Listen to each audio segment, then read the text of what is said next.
Hey, everybody, this is Sean Corcoran, CEO of Men for Life, and I am very excited today to share with you about the upcoming Men for Life Fatherhood Program. We have got the foundation laid out. I have attached a PDF to this email that shows you all of the details, and I'm going to go ahead and run through that for you really quick. First, a little background on Men for Life. Men for Life was started in 2018 with a mission of encouraging men to become more active in the pro-life movement. Now, in 2018, I was practicing law, and I stopped practicing law in 2021 because I had 5 little kids, and I recognized that while I was very good at being a lawyer, I was very bad at being a lawyer and a present husband and a present father. And those things were more important to me. And so I just quit. I stopped taking clients in 2021. I shut down my office in 2022. And by the grace of God, in 2022, Men for Life started asking me, hey, will you come run this organization?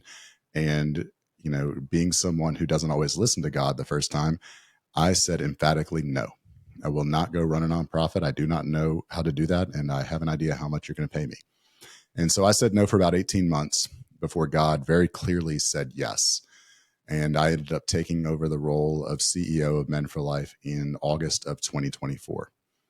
Now, one of the first things that I did in this role was to attend the Heartbeat International Conference this past April.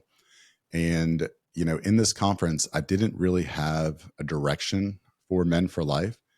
I just knew that God was going to give it to me. And so I showed up at this conference and I had a table and I had some old pamphlets that predated me. And I had a giant banner behind me that said Men for Life. And that's all that I needed. I had 104 different pregnancy centers approach my table and ask the exact same 3 questions. And those questions were, do you have a fatherhood program? Once we get the young man in, how do we get him to come back? And how do we get men in our community to facilitate this program? Because we know, for the most part, I'm talking about women who are approaching the booth. We know that as women, we are not positioned to teach these young men how to be fathers. And so I took this as the direction that God wanted Men for Life to go. And so that's what I've been working on since that time. And so this is kind of the culmination of everything that we've been working on, and a lot of prayer and a lot of work on how to figure out how do we build a program that is going to be the most effective program for the pregnancy centers. This comes because the Vitae Foundation has shared that 97% of men who see an ultrasound and complete a fatherhood program choose life. That's a huge number, 97%. So the pregnancy centers, you guys, have been very effective at getting the young man in by just telling mom, bring him. We want him to be able to see the ultrasound too. And so he's there and he gets to see the ultrasound. And so you're doing the work on that end, getting that first part for that 97%. So then comes the second question, how do we get him to complete a fatherhood program so that we can secure that 97%? And that is what we have built this program on.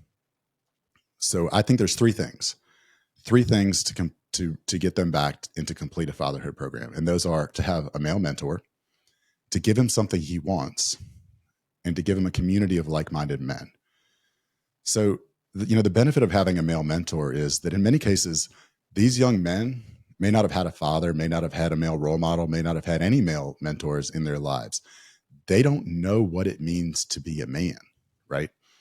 And so by connecting him on that first visit with a man who not only listens to his concerns and shares that he has also experienced many of those concerns, but pours into him and lets him know, hey, you can be greater than you've ever been told you can be.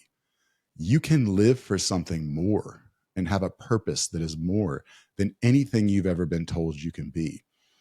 And when a young man hears that from an older man, and it doesn't have to be 50 years older or 20 years older, it can be 5 years older. It really comes down to experience and life experience versus chronological age.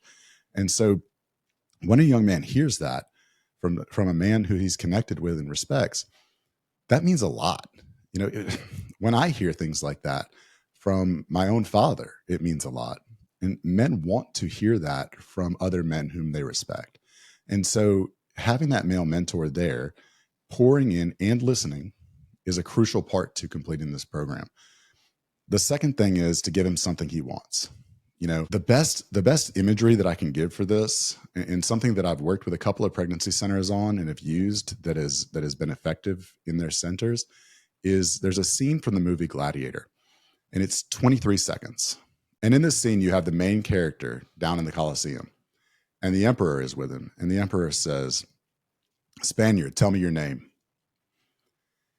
And after a little hesitation, he turns around and he takes off his helmet, and he says, "My name is Maximus Decimus Meridius, commander of the armies of the North, general of the Felix legions, servant to the true emperor, Marcus Aurelius, husband to a murdered wife, father to a murdered son, and I will have my vengeance in this life or the next." In 23 seconds, what this man has said with conviction that inspires is, this is who I am, this is who I fight for, this is why I fight, and this is what I'm going to do about it. And there's something universal about that scene that every time I've shared it, people get excited. They understand that conviction, that inspiration, that young men want to be able to say that. If we can't clearly state our identity, this is who I am, this is who I fight for, this is why I fight, and this is what I'm going to do in 23 seconds. My challenge in men's conferences is, why not? Like, if you can't state that in 23 seconds, why not?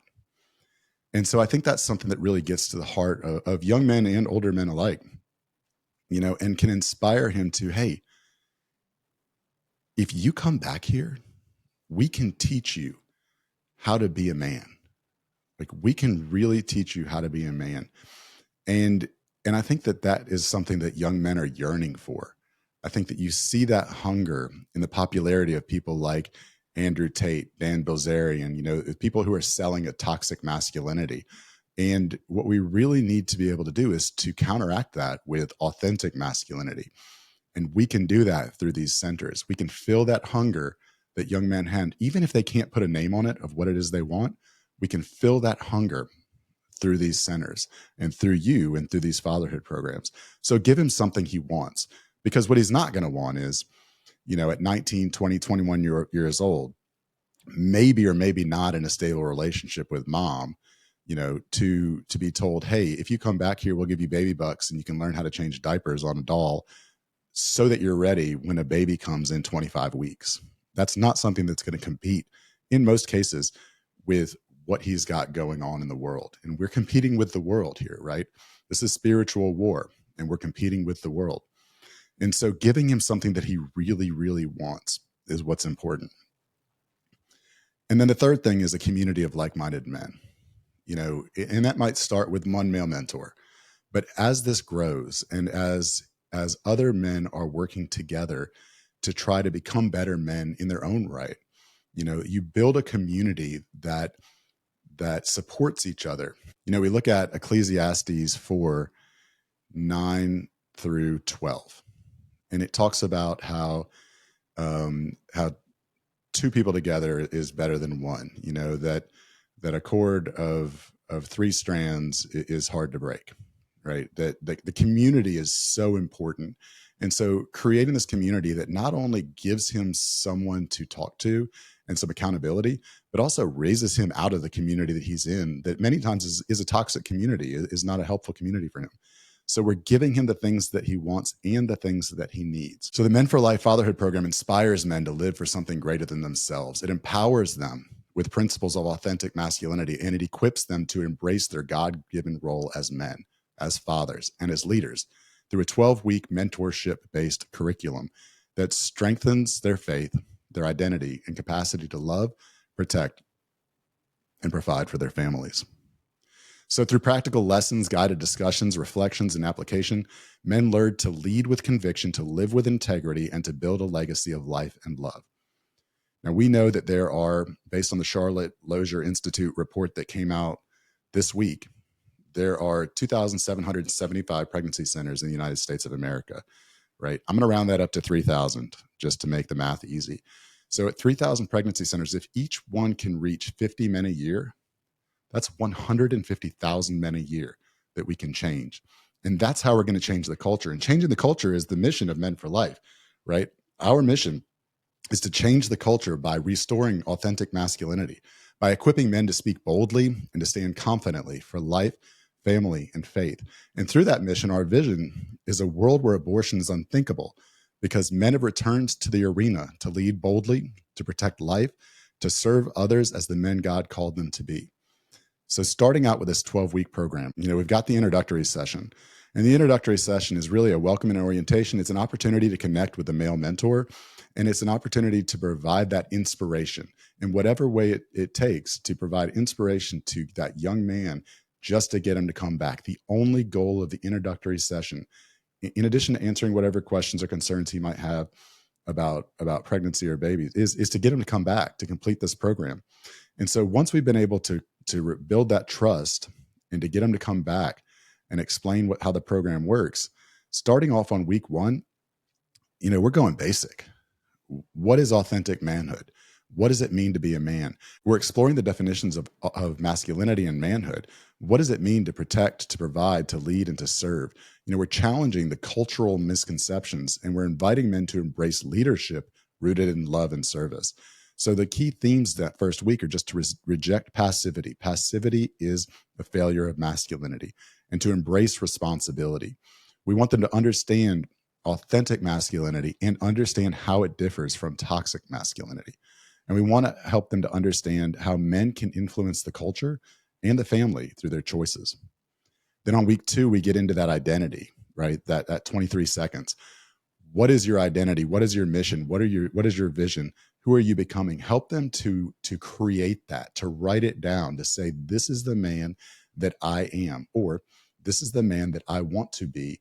And once that's written down, that allows for accountability, self-accountability, and community accountability, mentorship accountability, so that when they come back, hey, are you living in alignment this week with what you said was the man that you wanted to be, with who you said you were? We help them to discover their their purpose through God's design, and to build a personal vision both for manhood and for fatherhood. And we want to align their mission with faith and with values. In week 3, we talk about service. What is it? Who are we serving? Why are we serving? And how are we serving?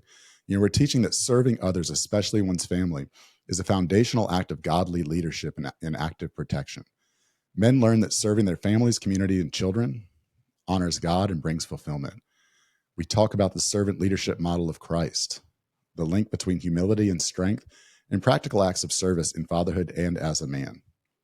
Then in week 4, we talk about stewardship, taking care of yourself so that you can take care of others. Because by caring for themselves physically and spiritually and emotionally, fathers learn how to better provide for and protect those entrusted to them.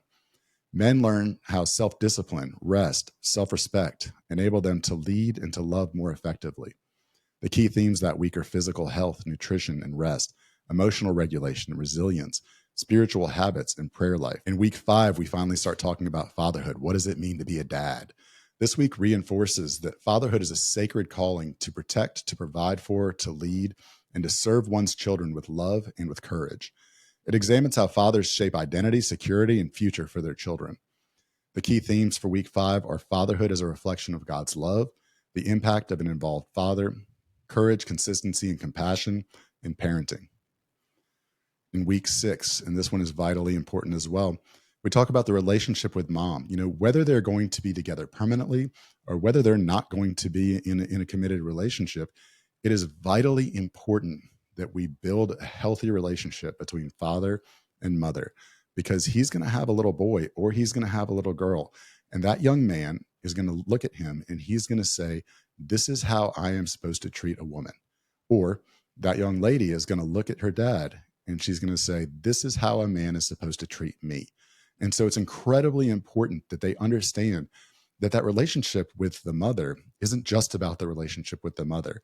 It's teaching their children what it means to be in a relationship with somebody. And so fathers learn how to protect the unity of the family, to lead with humility, and to serve mom through communication, through respect and cooperation, regardless of their relationship status. The importance of unity and respect, conflict resolution, forgiveness, and supporting mom through pregnancy and parenting are all key themes for week 6. Week 7, we talk about pregnancy, what's happening and why it matters. Dads discover the vital role they play in protecting mom and baby, providing emotional and practical support, and leading with steadiness throughout pregnancy. This week, we educate the men on what happens during pregnancy and how their presence, their support, and their protection directly impact mom and baby. The key themes are the stages of pregnancy and fetal development, emotional and physical needs of mom, and the role of dad during the pregnancy. In week 8, we're getting ready for that baby. So how do we prepare for the baby? How do we prepare the home, the heart, and our habits? Habits are super important because how you practice is how you live.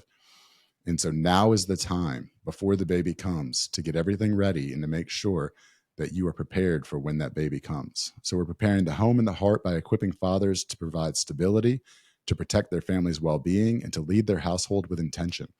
It guides the fathers through preparing their environment, their schedule, and a mindset for a newborn. It's really about intentionality, home readiness and safety, budgeting and lifestyle adjustments, and building healthy family rhythms. In week 9, we talk about birth, the day everything changes.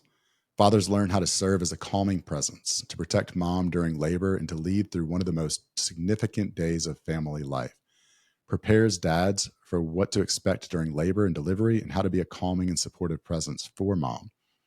We want them to understand the birthing process.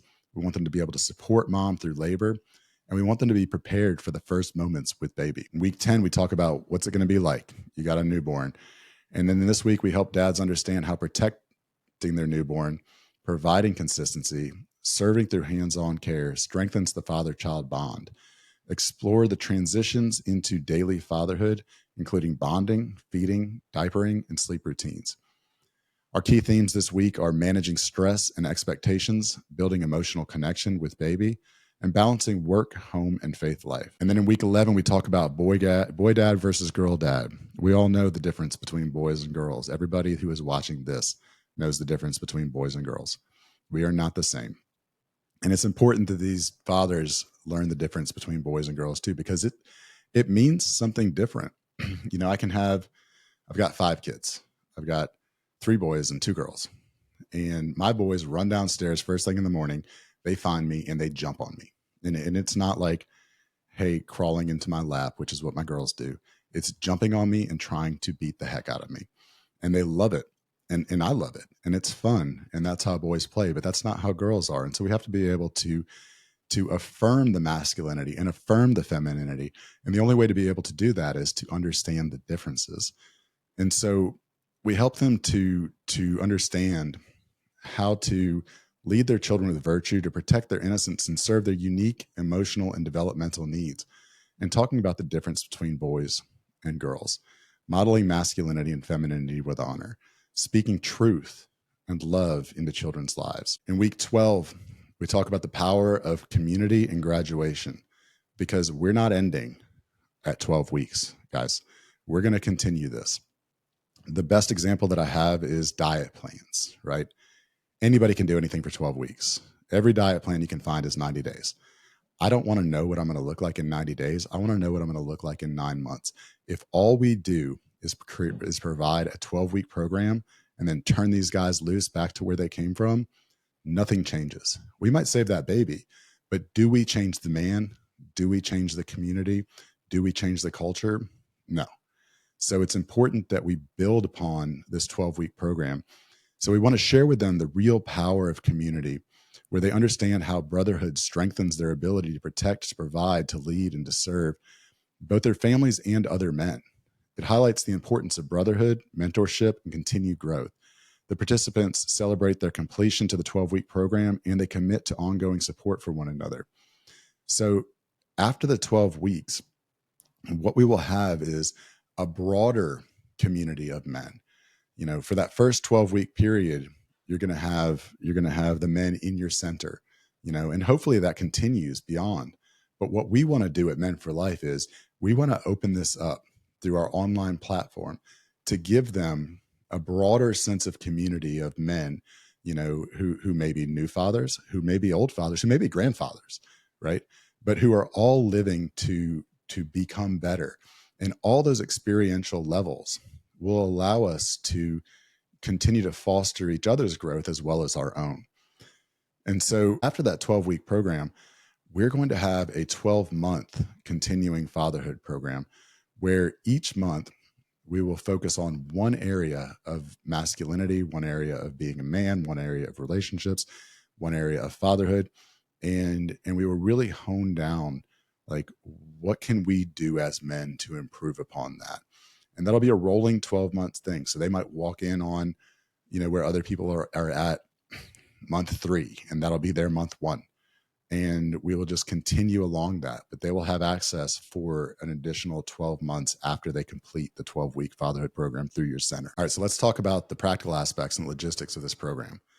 So each pregnancy resource center that participates will receive full access to the Men for Life Fatherhood Program, which includes 14 video-based modules. These videos will be short because nobody wants to sit and watch me talk for 45 minutes, right? The idea is to set the tone for whatever the week's topic is, and then allow the male mentor to facilitate a conversation with the men in your fatherhood program, and to get them talking, to get them thinking, to get them working on becoming a better man in their own right, because they have to do the work in order for this to work. My job is to create the icebreaker for the conversation. The male mentor, the male facilitator's job is to keep them engaged in that conversation and doing the work, and to hold them accountable if they said something last week that they were going to do and they didn't come through with it. Accountability is very important. And so that's another part of that male mentor. We will have printable mentor guides and participant worksheets, access to digital tracking, scoring, and communication tools through online app, and certificate templates for program completion. There will also be ongoing access to new and updated materials through the subscription. Men for Life will train your facilitator.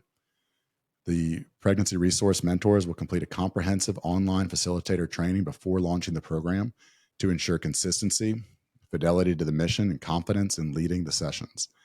Facilitator training begins for the first cohort on March 1st, 2026, with that first cohort of the fatherhood program rolling out on April 1st. We are limiting the first cohort to 50 pregnancy centers, and that's where we're going to stop it, because we want to make sure that we have the ability to track everything, we have the ability to adjust, and we have the ability to learn. Now, something that's really important is that in addition to the facilitator training, we are going to have weekly calls with the mentors where we can help each other to grow. Iron sharpens iron. We're all going to learn in this together, especially those of us starting a new fatherhood program for the first time. What's working in our centers, what's not working in the centers, where did we have a win? Where did we fail? How can we help each other to be able to grow together so that we can build the best fatherhood programs that our centers could possibly have?